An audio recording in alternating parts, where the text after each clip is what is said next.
You're watching the show that puts Mid-Michigan news in focus. This is Focal Point. Donald Trump met with President Obama in the White House to talk about the transition. Trump supporters are thrilled, Hillary supporters still in shock. We break down the election results coming up tonight on Focal Point. And Trump protests are happening across America, including one right here in East Lansing. Plus, it's Veterans Day, and we'll take you to observances across the country. Focal Point starts now. Hello and welcome to Focal Point, our first broadcast after the historic presidential election. I'm Julie Dunmeyer. And I'm Macy Krupasevich. We have full post-election coverage plus much more in the news tonight. But first, today in Washington and around the country, we celebrate our veterans. On a bright, blustery day, President Obama laid a wreath in Arlington National Cemetery. He used his final Veterans Day speech to deliver a plea to Americans, urging everyone to set aside political grievances and follow the example of those who fight the country's wars. The president said we can practice kindness, we can pay it forward, and we can volunteer, and we can serve. He also asked that we respect one another and have each other's backs, just like our veterans. It's been a very busy political week. First, the country electing Donald Trump as our 45th president, and then less than 2 days later, 44 meeting with 45. For months, what once seemed unimaginable happened. A face-to-face meeting between President Obama and President-elect Donald Trump. And what was supposed to be a brief meeting turned into a 90-minute discussion in the Oval Office. The two shook hands and, at least for the public, put their differences aside. For years, Mr. Trump questioned Mr. Obama's birthplace and branded his term as a disaster. On the Clinton campaign trail, President Obama called Mr. Trump unfit for the office of the presidency. But together, both said the right things.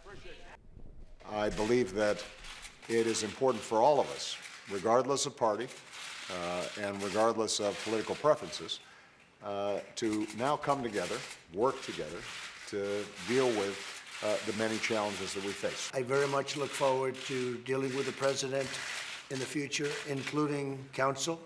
It was a great honor being with you, and I look forward to being with you many, many more times in the future. Thank you. Mr. Trump also met with Speaker Paul Ryan and even squeezed in a brief tour of the White House. Also new today, Vice President-elect Mike Pence will head the White House transition team. It's the fifth time in our nation's history that a candidate has won the popular vote but lost the election. The result has been shocking in many different ways. Michaela Colonna is here with us now and sheds some light on what will most likely go down as one of the most historic elections in our history. Thanks, Julie. It was an election night to remember that came down to a handful of states. But many political scientists didn't realize just how highly contested the race would be. As the last states rolled in their final votes Wednesday morning, a mix of excitement and shock rippled through the country as Donald Trump became president-elect. Pollsters like MSU political science professor Matt Grossman predicted a lower turnout in certain parts of the country. We were speculating that turnout might be down because people disliked both candidates, and that was true among African Americans and people in urban areas. But they didn't count what many are calling the secret vote. There was some real persuasion and turnout for whites with lower education who were in rural areas and came out to support Donald Trump. I'm here at what used to be the Hillary campaign office in Lansing, Michigan, and as you can see behind me, they are already starting to load stuff out of the office.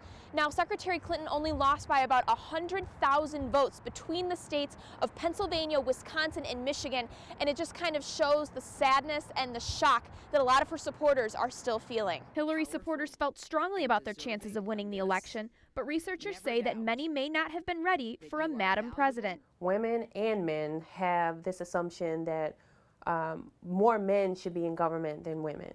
And so there's never been a discussion around a woman president, but carrying an expectation like that, it might be a little difficult for people to want to see a woman president. PhD student and social science professor Jamil Scott said protest voting for the third-party candidates also didn't help the Clinton campaign. The votes that could have went to Hillary went to Jill Stein.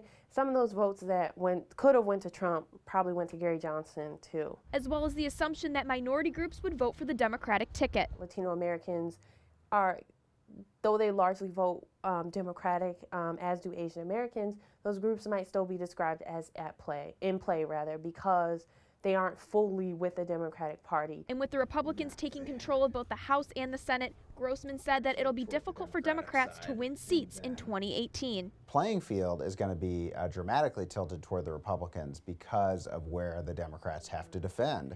States like West Virginia that Donald Trump won by 40 points, where the Dems will have to defend a senator. Places like Montana, North Dakota that overwhelmingly vote for Republicans. President Obama has called for a peaceful transition of power to the Trump administration as they take office on January 20th, 2017. And Macy, it's just crazy that just double our campus, 100,000 votes, would have put Hillary Clinton in the Oval Office. I mean, that entire number right there in just that one day is going to have such a large effect on the many years to come. It's just really almost at a loss for words to see how much of an impact that day is actually going to have. It truly was a close race. And for the third night in a row, protesters took to the streets over the outcome of the election. From New York to Portland to Denver, thousands of people wanted to voice their opinion and opposition to President-elect Trump. Most of the protesters were peaceful, but in Portland, demonstrators vandalized buildings and knocked the power out. In Denver, protesters briefly shut down Interstate 25 near downtown, and in San Francisco, school students marched, chanting, "Not my president," and holding signs urging a Trump eviction. The protesters aren't just happening everywhere else. Thousands of students and residents from the surrounding communities joined in a march through Michigan State University and East Lansing Thursday evening. It was a large, diverse group who wanted to be heard.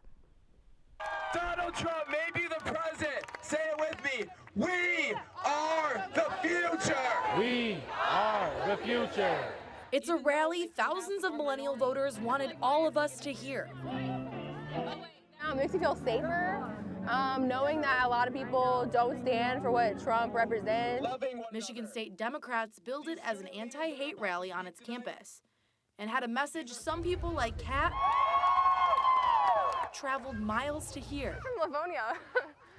I couldn't find any rallies directly around me, so I was like, what the hell? And Kat says the important thing about this event, well, we're uniting, and that's what I think it's all about. That's the goal here. the group emphasized on diversity and hope, And they want to give you hope when it feels like there's no hope left in the world right now.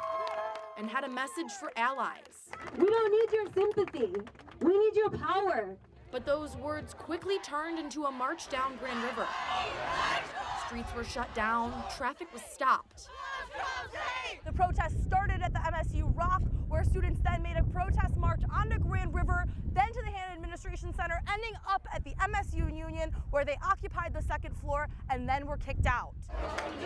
After police forced all the students out of the Union, the crowd dispersed. East Lansing ordinance prevents students from blocking doors.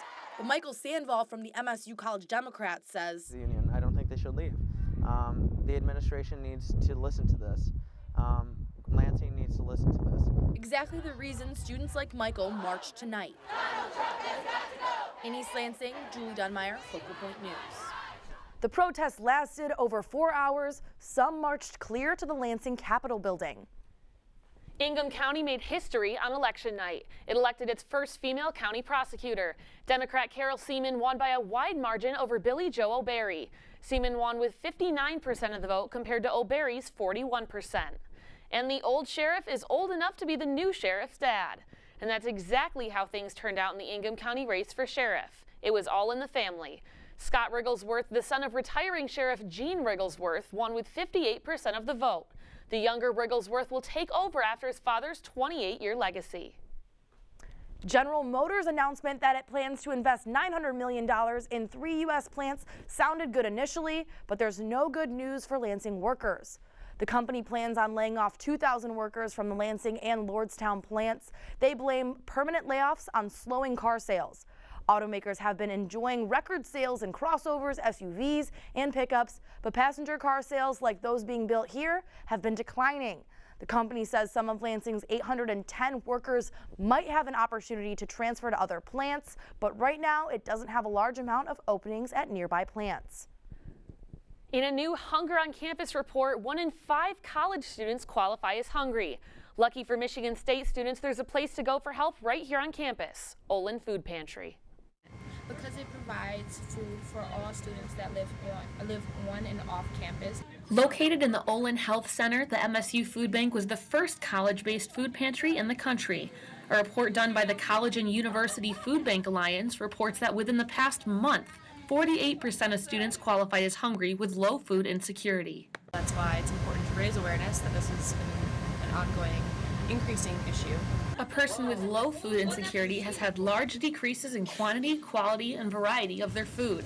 They have very limited access to food and disrupted eating patterns. With increasing amounts of food insecurity, it's important to make sure everyone knows they have a place to go. And as you can see, there is a loading dock outside the food pantry here where you can donate anything that you need. They say when everybody is on the same page regarding the food pantry with donations and volunteer work, that it makes a more sense of a connection in a community.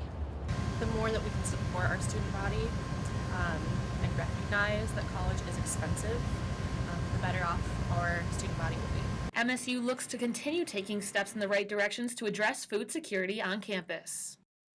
The next food distribution night at the food pantry will be Wednesday, November 16 from 5:30 to 7:30 at night.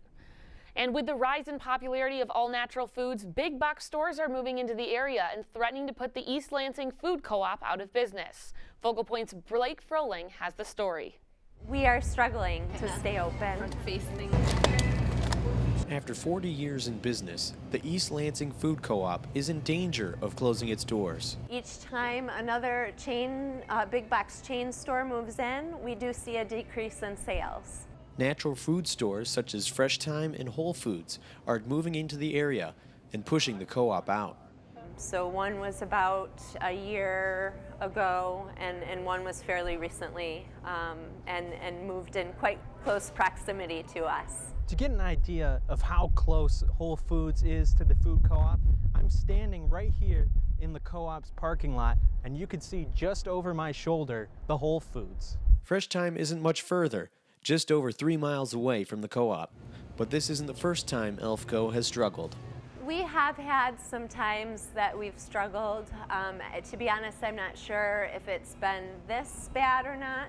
Whole Foods and Fresh Thyme aren't solely to blame for tough times, says produce manager Aaron Fields. Everybody sort of sees a little bit of money in that, and you see even Kroger, Aldi's, even some of the lower end grocery stores are starting to carry the same stuff that Food Co-op started doing.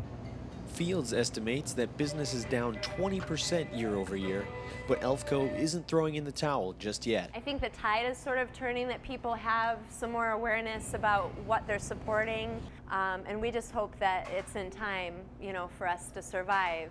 In East Lansing, I'm Blake Froling, Focal Point News. The co-op offers 10% discounts to MSU students every Sunday. More than double. That's how many people came to this year's Veterans Day breakfast hosted by the Student Veterans Resource Center. War veteran Sergeant David Ledhart took the stage to talk about his story and share what so many go through to protect our country overseas. Ledhart has limited mobility after a rocket hit his base in Afghanistan, but says playing hockey with a bunch of other veterans keeps him going. Molly Wilcox is a 4-year Navy veteran and Michigan State student and was nervous about coming, but says events like this one remind her who's got her back. I really just found that there's a whole team behind you if you just ask. I mean, I literally just found that within the last couple of weeks. The first ever City of East Lansing Veterans Day program was held at the Hannah Community Center on Thursday. People gathered to recognize the brave men and women who've served the country in the military. A moment of silence was held for U.S. Marine Corps veteran Jared E. Skinner Jr., an East Lansing native who received the Medal of Honor after losing his life in the Korean War. Andy Boak, an East Lansing sergeant and U.S. Marine Corps veteran, led the ceremony and spoke on the significance of their service. This is a Medal of Honor monument. No higher military award can be given or received. In his honor, and every veteran that has served, taps will be played as we lower our flag. Up next, find out what measures MSU takes to help students cope with the election results. Also, how much money did a MSU professor get in a grant? The big award coming up.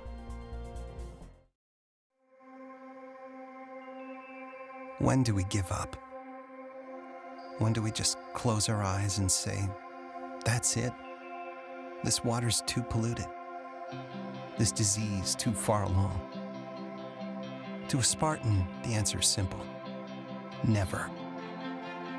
Because Michigan State was founded on the belief that our purpose is to make the world a better place. And when you're open to unconventional thinking, value people's differences, and are willing to forge true partnerships, then and only then can you solve the world's toughest problems. Like renewable energy, clean water, and Parkinson's disease. Because we know our true triumph lies in the impact we make on the world around us. And after all, if we don't do it, who will? Spartans will. Their mission? To keep kids in school healthy and happy. We take a look at the Lansing chapter of the Boys and Girls Club. Focal Point's Amber Howard has that story. Attention, all club members and staff. Every afternoon is an opportunity to impact a child's life. The Boys and Girls Club of Lansing opens its doors so that kids can have a place to enjoy themselves after school. 11-year-old Zamani Roper has spent the majority of her life here at the club. I've been going to the Boys and Girls Club for about 5 years. It's like another home for me because I get to hang out with my friends and I can have different programs to go to and there's different activities I can do. Club members come here to the Boys and Girls Club of Lansing almost every day. But on today, club members take a field trip to the University Club Henry Center of East Lansing. The Boys and Girls Club hosts their 27th annual Steak and Burger fundraiser, where 50 club members were invited for dinner. Before being seated, entrepreneur Desmond Ferguson inspires club members on hard work and dedication. And believe in yourself, all right? There's always going to be haters, all right? Haters can come in the form of enemies. They can come in the form of friends or family. But you always have to believe in yourself in anything that you do. Our Father in heaven, we give thanks. Burgers and fries are served while club members dine with corporate sponsors and community leaders. Not what you get, but what you give. Keynote speaker and actor Timothy Busfield honors the young people through his words and motivation. And there are very few organizations that don't have another agenda. And those simple exercises of spirit, physical exercises, I think are the key to life. Kids who remain in a positive environment will have a chance to succeed in life. Whether that be working on their craft or meeting influential people, their futures start here at the Boys and Girls Club. In East Lansing, I'm Amber Howard, Focal Point News. Black Friday is one of the biggest shopping days of the year. And for the Meridian Mall, the shopping season will not start any earlier. The mall announced it will be closed all of Thanksgiving and that the deals will not start until Friday. Most customers and employees have shared excitement over the new announcement. The decision was based off of what the community wanted. It was a difficult decision to make, but the general manager of Meridian Mall says the mall wants to bring back the Black Friday tradition so everyone can enjoy this special day. I mean, it was a decision we made based on feedback we received from our shoppers, the retailers, and our employees to close and let everybody celebrate the holiday with their family and friends. But stores that do not require mall access to enter can choose to open their doors on Thanksgiving Day. MSU professor Lisa Biggs receives a grant of a whopping $100,000 for research. Whitney Burney has that story and more in our on-campus report. Thanks, guys. In the days after the election, many students are finding it difficult to cope with the results. Some say they fear that their experiences with racism on campus will worsen. It's a way to feel better, a place where students and faculty can talk about their post-election feelings. The Office of Student Affairs and Services hosted programs like this one all week. From the MSU community, I know a lot of us are scared. Expressing their concerns. This political season was not about political ideas. It's not whether I'm pro-choice or pro-life. It's either because I'm a woman, I'm black, I'm this, I'm that, I'm an immigrant. It is things that I cannot change. Asking questions about things that have happened to them on campus. It's kind of hard for me to believe that you can kind of put faith in all of humanity when you can't even put faith in your fellow Spartan. And providing a space of support for students who say they felt traumatized. We don't understand what other people are feeling at first. That is we're never going to be able to reach a solution. And for those who feel that the public healing spaces aren't enough, the counseling center does have their door open. I've gotten a few emails that Dr. Terrence Frazier is one of the assistant vice presidents for student affairs and services, and he says the university wants to use this as a way to bring people together. and what we're trying to do is honestly is help teach college students, show them ways to build community even when they leave this environment of Michigan State. Sometimes the best healing is being able to hear other people talk and hear what they have to say, and you can just internalize that as an introvert or just be able to be more aware and be more empathetic to other folks. All of these spaces to bring Spartans together. The MSU Counseling Center, REHS, and Alliance of Queer and Ally Students will host healing spaces, one on Monday and another Tuesday next week, and encourage students to come out and unpack their feelings. For MSU students, Election Day was more than the polls. It was a chance for new opportunities in the new Spartan newsroom. Matt Micah took a break from sports to give you a behind-the-scenes look at the new studio. Anticipation settles in as the newsroom goes silent. The countdown is over as the Spartan newsroom opened for the first time on Election Day. For nearly 24 hours straight, students and faculty provided Michigan more local and state election coverage than any other outlet. We've been going all day with this. We've produced probably 28 TV shows at this desk here. I just looked on the website. We published about 60 times. Continuing with behind-the-scenes coverage in the Spartan newsroom. Junior Jess Todd engaged followers on social media through the evening. I've been updating on behind-the-scenes stuff for the Spartan newsroom with my first election, all the different people and all the different positions that go into this. Our camera person, Andrea Uglietta, thanks so much. It's really been a cool experience. This is the first time that the Spartan newsroom's been open to students, and it's so cool. I'm kind of at a loss for words for it. It's about giving students the opportunity to work in a real environment. A real broadcast and multi-platform environment that will benefit students for years to come. I'm really excited to be able to use this for the next year and a half that I'll be here. You're not able to get this at a lot of other places, and just the fact that MSU is able to provide this for its students is really an amazing thing. In East Lansing, I'm Matt Micah, Focal Point News. An MSU professor was recently given a grant of $100,000 for research surrounding the riots and uprisings in Detroit in 1967. The research that Lisa Biggs and her students gather will be transformed into a theater piece that will tell the stories about women and girls who participated in the political statements made during the riots.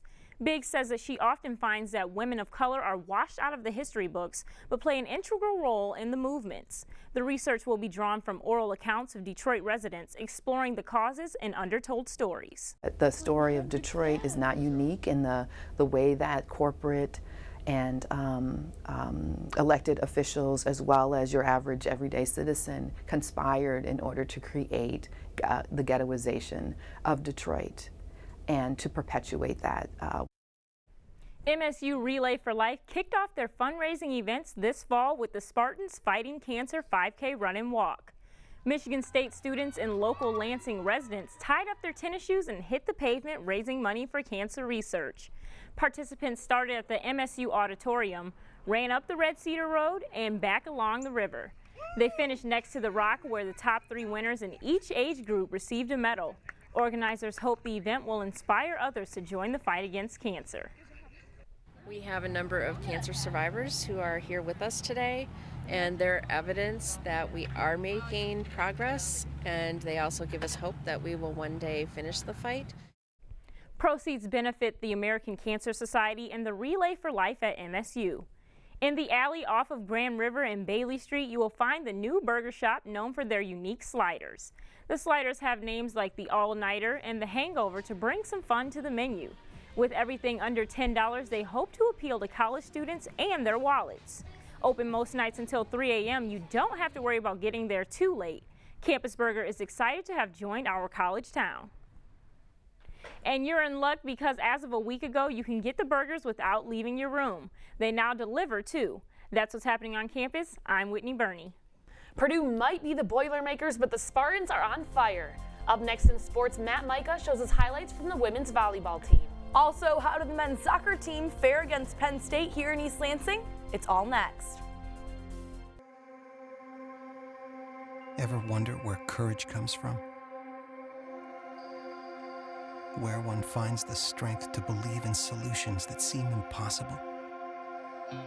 It takes a Spartan's will to understand that by working together we can solve the world's biggest problems, from renewable energy to fighting malaria.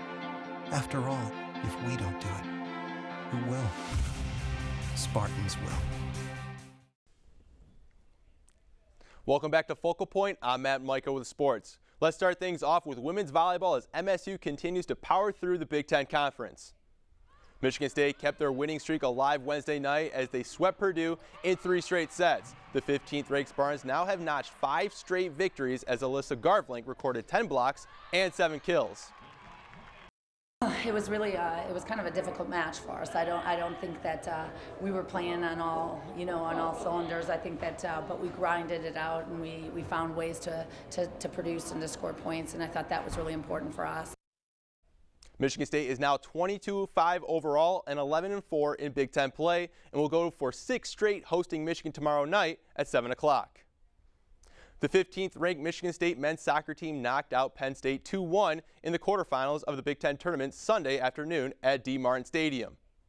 MSU coming in as the 4th seed, and they were able to strike first as Giuseppe Barone finds the back of the net. Later, Jimmy Fiskus netted his first goal of the season, and it could not have come at a better time as it proved to be the game winner. Head coach Damon Rensing pleased with the energy from his club. Yeah, I thought it had a lot of, postseason feel to it, NCAA tournament type feel to it. I thought we, all in all, we played really well for most of the 90 minutes. Now earlier today, Michigan State faced off with #1 Maryland in the Big Ten tournament semis, and despite outshooting the Terrapins 11-2 in the second half, the Spartans fell 2-1. Women's hoops held their only exhibition game last week as the 22nd ranked Spartans were back in action against Northwood. No aerial powers? Not a problem. Senior Tori Jankowska was a beast, leading all scorers with 23 points to go along with 7 assists and 2 rebounds. Who's got ball? Jankowska with a wide open 3. Splash City. MSU cruised to an 82-47 victory. Head coach Susie Merchant on the preseason win.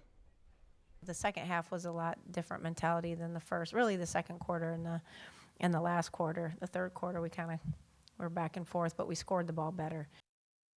The Spartans open their regular season tonight against Davidson. Tip-off scheduled for 7 in the Breslin Center.